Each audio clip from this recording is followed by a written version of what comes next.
Bueno, mi trayectoria inició hace 35 años, cuando di mi primer concierto en la que era entonces la Escuela Nacional de Música de la UNAM, ahora es Facultad de Música.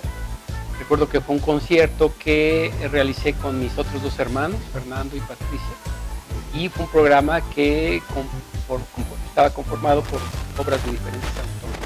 A partir de ese momento, considero yo que inicio mi carrera, ya que realicé por primera vez el trabajo que hace todo artista. Bueno, el recibir un premio, cualquiera que sea, o un reconocimiento, es algo importante para cualquier persona. Yo creo que el hecho de que mi trabajo no pase desapercibido, que sea apreciado por un grupo de personas, en este caso la Quality Foundation, pues es un honor, es una distinción que aprecio muchísimo y de la cual estoy absolutamente agradecido.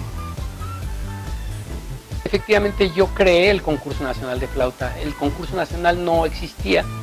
Cuando yo regreso a México, después de haber estudiado y de haber trabajado algunos años en el medio musical, empecé a darme cuenta cuáles eran las carencias, cuál era la situación de específicamente la flauta transversa en México, que es mi especialidad.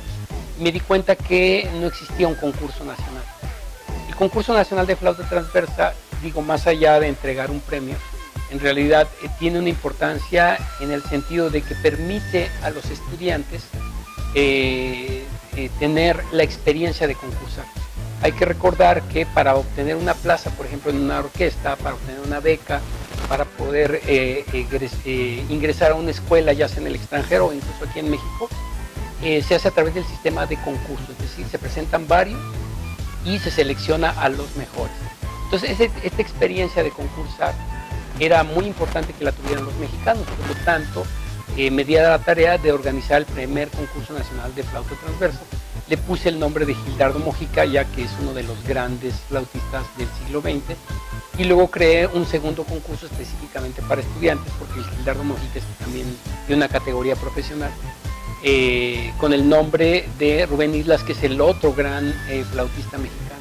Entonces estos dos concursos se van alternando año con año y algunos han salido se han realizado en otras sedes, como por ejemplo en la Escuela Superior de Música, y también lo realizamos en Guadalajara, Jalisco, en el Paraninfo de la Universidad de Guadalajara.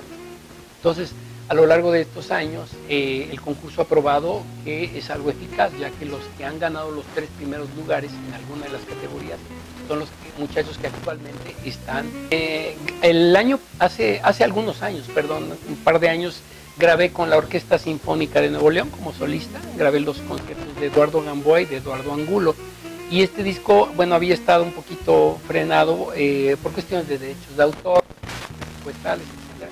Pero finalmente ya para poder difundir la música de estos dos grandes compositores mexicanos que actualmente están vivos y que no quisiera yo esperar, ¿verdad?, que como muchas veces pasa, a que mueran para hacerles un homenaje o para difundir su obra.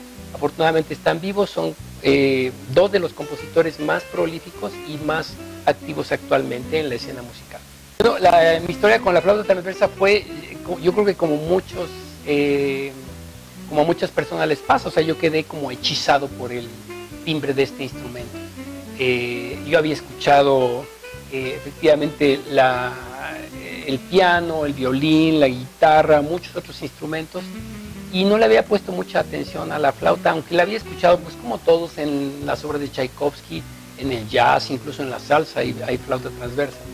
Pero cuando estaba yo iniciando mis estudios de preparatoria, estaba terminando la secundaria, recuerdo que mi hermano llevó un disco de flauta transversa con este gran flautista del que les hablé hace ratito, Gildardo Mojica, y escuché por primera vez, o realmente escuchar, es decir, oír con atención el timbre de este instrumento, y me hechizó y me atrapó, y a partir de ahí yo decidí que esa iba a ser mi voz para comunicarme con el público. De todas las flautas que existen se pueden clasificar en dos grandes familias: las flautas rectas o flautas de pico, que todos conocemos como la flauta de la secundaria, y las flautas transversas, que son las que se tocan de lado. Entonces yo me especializo en la flauta transversa y específicamente en la flauta transversa moderna. Esta flauta transversa tiene aproximadamente, es una familia de 6 o 7 flautas.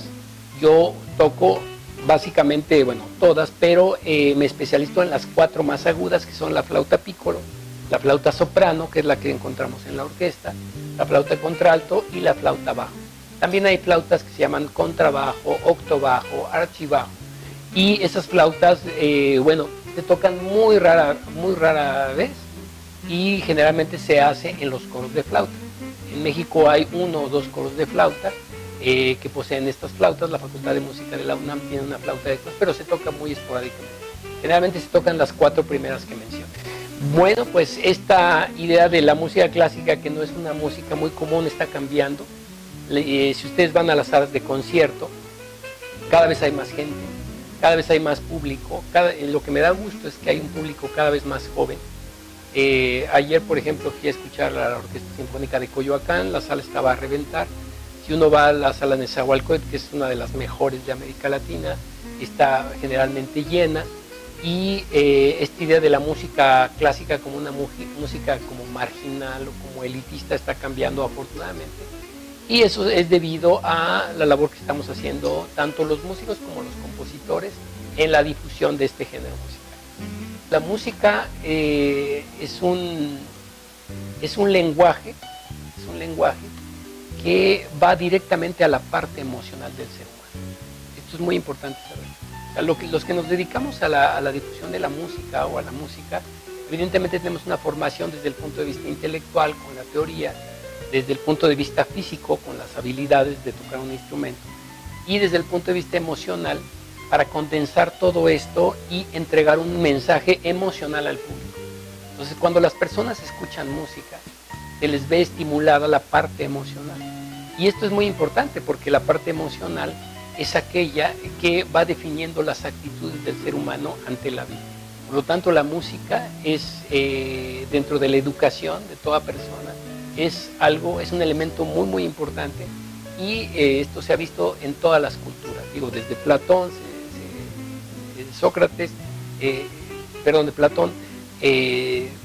Sócrates decía justamente que la música, que había que incluirla en el currículum de todo estudiante. Es una educación artística seria. Esto es lo que le hace falta a México. México es un gran productor o más bien, México es un gran generador de producto cultural, porque se puede llamar como producto cultural, pero desgraciadamente la educación básica del mexicano no incluye una educación artística seria. Y esto es debido a que las políticas de educación están siendo cada vez más orientadas hacia hacer de los mexicanos, pues simplemente gente de mano de obra. Y esto va en detrimento de justamente poder valorar lo que nosotros como mexicanos generamos como producto cultural. Entonces yo creo que lo que habría que hacer es justamente lo contrario, es incluir dentro del currículum de la educación básica y también de la educación media, la práctica de alguna actividad artística. Pues en primer lugar, que no tengan miedo. Yo lo que recomiendo es eso. Generalmente se maneja este cliché de que los músicos o los artistas se mueren de hambre, y pues evidentemente esto no es cierto, ¿no? O sea, yo creo que se mueren de hambre solamente los flojos y la gente pues que tiene alguna limitación de algún tipo, ¿no? Y me refiero a limitación actitudinal, no tanto física ni intelectual, sino a una limitación actitudinal. Entonces, yo lo que les recomendaría, lo primero, es que no tengan miedo. El miedo es el peor de los consejeros para tomar decisiones.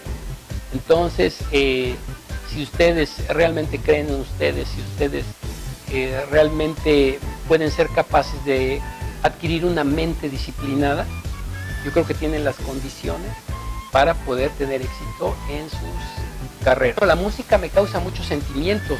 La música, por definición, es un arte provocador. La música provoca estados de ánimo diferentes. Mucha gente piensa que la música necesariamente tiene que ser bella, tiene que ser bonita, y no. La música tiene que ser provocativa, tiene que provocar sentimientos, tiene que provocar rebeldía, tiene que provocar incomodidad tiene que provocar cuestionamientos, tiene que provocar que el que esté escuchando empiece a generar pensamientos y emociones que muchas veces no ha sentido. Entonces, aquella persona que busca en la música solamente belleza, es como este teorema que dice que uno no puede reducir el todo a una de sus partes. La música no puede ser reducida solamente a ser algo bello. La belleza es un componente de la música, pero no es toda la música. La música es mucho más que belleza. Entonces, lo que me provoca a mí la música es muchísimas cosas, no solamente un estado de contemplación de la belleza. La música me provoca despertar, me provoca pensar, me provoca incomodidad, me provoca y sobre todo me doy cuenta cuando escucho música que estoy vivo. Bueno, mis redes sociales, yo nada más estoy en Facebook, aquí con mi nombre, Miguel Ángel Villanueva, y tengo una página web que es www.miguelangelvillanueva.mx. Ahí encontrarán todas mis actividades, también todos mis discos, grabaciones. En junio voy a tocar como solista de la Filarmónica de Jalisco, y con el Ballet de Jalisco vamos a hacer el montaje de El Flautista de Hamelin, que estamos promocionándolo en diferentes lugares, y yo espero poder traerlo a la Ciudad de México. Ya que tenga la confirmación, pues les haré saber.